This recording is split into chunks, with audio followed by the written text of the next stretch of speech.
2024 সালে সিএ হবে। Republic Bangla exclusive সাক্ষাৎকারে এমনই মন্তব্য কেন্দ্রীয় স্বরাষ্ট্র প্রতিমন্ত্রী নিশীথ প্রামাণিকের।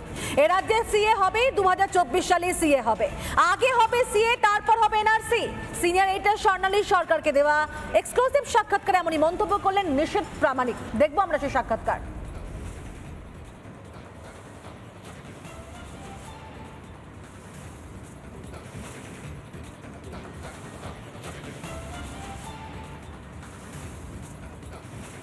দেখুন, প্রথম কথা বলবো, আপনারা জানেন যে সিটিজেনশিপ অ্যামেন্ডমেন্ট অ্যাক্ট হয়েছে এবং খুব তাড়াতাড়ি সিএ লাগু হতে চলেছে।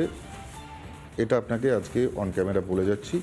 এবং সিএ লাগু হওয়ার পরেই পরিষ্কার হয়ে যাবে যে কাদের অনুপ্রবেশ ঘটেছে, কারা অনুপ্রবেশের মদত দিয়েছে এবং কারা কারা অনুপ্রবেশকারী, সেটা কিন্তু একেবারে পরিষ্কার চিত্র আমাদের সামনে চলে আসবে।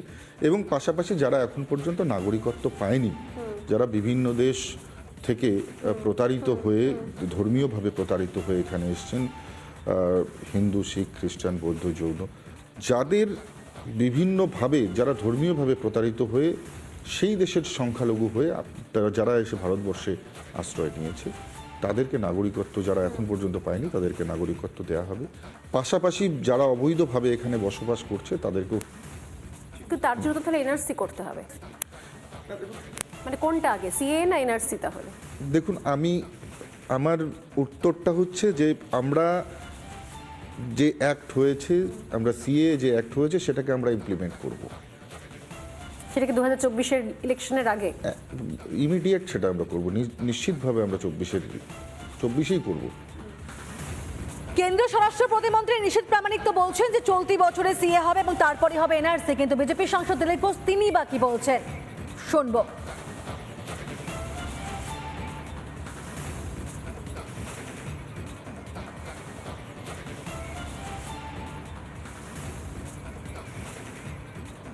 আছেন তিনি ভালো জানেন, তিনি যেটা বলেছেন আর সেটা লোক বিশ্বাসও করে যে হবে। তাহলে দেখা যাক কবে হয়, আমরাও অপেক্ষা করছি। 2024 সালে সিএ হবে। রিপাবলিক বাংলা এক্সক্লুসিভ সাক্ষাৎকারে এমনই মন্তব্য কেন্দ্রীয় স্বরাষ্ট্র প্রতিমন্ত্রী নিশীথ প্রামাণিকের। এ রাজ্যে সিএ হবে এবং 2024 সালেই হবে সিএ। ঠিক এরই পাশাপাশি আপনাদেরকে জানাবো যে আর ঠিক কি বলছেন নিশীথ প্রামাণিক। তিনি পরিষ্কার বলছেন তৃণমূল বিজেপি সেটিং তত্ত্ব বলে কিছু নেই। একটি সেটিং তত্ত্ব ওড়ালেন কেন্দ্রীয় স্বরাষ্ট্র প্রতিমন্ত্রী। তেল যেমন জলে মেশে না, তেমন তৃণমূলের সঙ্গে বিজেপির কোনো মিল হবে না। তৃণমূল বিজেপির আকাশ পাতাল তফাৎ।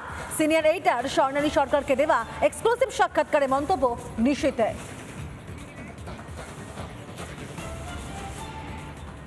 যে আপনি যদি বলেন যে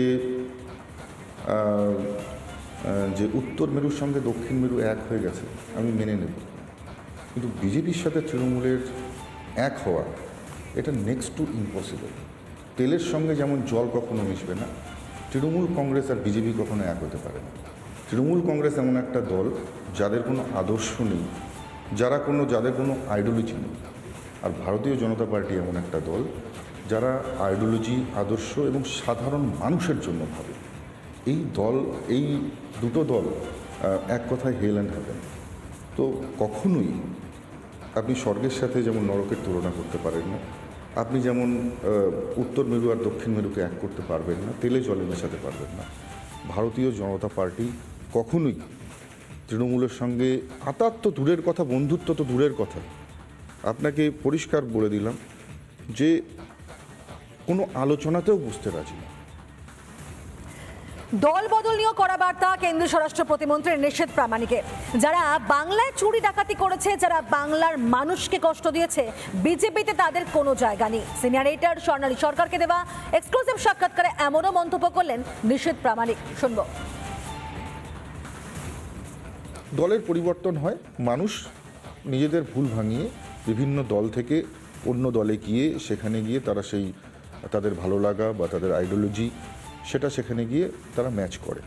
বা যারা করতে পারে না তারা হয়তো পরবর্তীকালে বেরিয়েও যায়। যারা করতে পারে না তারা বেরিয়ে যেতেই পারে, স্বাভাবিক, এটা প্রত্যেকের অধিকার রয়েছে। কিন্তু আমরা পশ্চিমবঙ্গের ক্ষেত্রে বলে যাচ্ছি, যারা তৃণমূল কংগ্রেসের থেকে দুর্নীতি করেছে, যারা অন্যায় করেছে, যারা অত্যাচার করেছে মানুষের উপরে, যাদের বিরুদ্ধে ভুরি ভুরি অভিযোগ রয়েছে, সেই সমস্ত নেতাদেরকে আমরা কখনোই ভারতীয় জনতা পার্টিতে আমরা জায়গা দেওয়ার পক্ষে নই।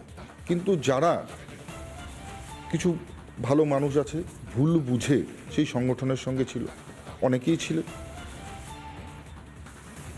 যদি সেখান থেকে বেরিয়ে এসে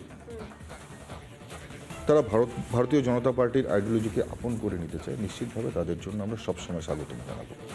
কারণ যারা কর্মী তাদের কি দোষ?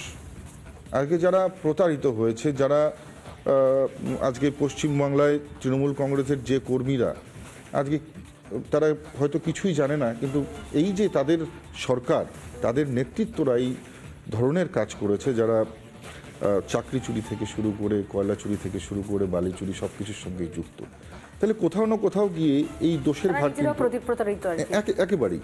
তো স্বাভাবিকভাবে সেই যারা ইনোসেন্ট কর্মী রয়েছে তারা যদি তাদের ভুল ভাঙিয়ে ভারতীয় জনতা পার্টিতে আসতে চায়, নিশ্চিতভাবে ভারতীয় জনতা পার্টির দরজা তাদের জন্য খোলা থাকবে। যারা চুরি ডাকাতি করেছে, দুর্নীতির সঙ্গে যুক্ত, তাদের বিজেপিতে কোনো জায়গা নেই, কিন্তু যারা আবার তৃণমূলের জন্য প্রতারিত হয়েছেন তাদের জন্য বিজেপির দরজা খোলা, বললেন কেন্দ্রীয় স্বরাষ্ট্র প্রতিমন্ত্রী নিশীথ প্রামাণিক। কিন্তু ঠিক পুরো বিষয় নিয়ে দলবদল নিয়ে বিজেপি সাংসদ দিলীপ ঘোষ কি বলছেন শুনবো। নিচের স্তরে আসতে আরম্ভ করেছেন, আর দিদির এই নাটকবাজি দেখে রাম বিরোধী যে তার পদক্ষেপ, এতে তার পার্টির লোকেরা খুব মর্মাহত হয়েছেন। যারা এখনও তার দিকে তাকিয়ে পার্টিতে ছিলেন বঞ্চনা সত্ত্বেও আর এই চুরি ডাকাতি সত্ত্বেও খুব গ্লানির মধ্যে ছিলেন, তারা হয়তো লোকসভার আগে আর পার্টি ছেড়ে দেবেন, পার্টিতে থাকবেন না, কারণ ওই পার্টির কোনো ভবিষ্যৎও নাই।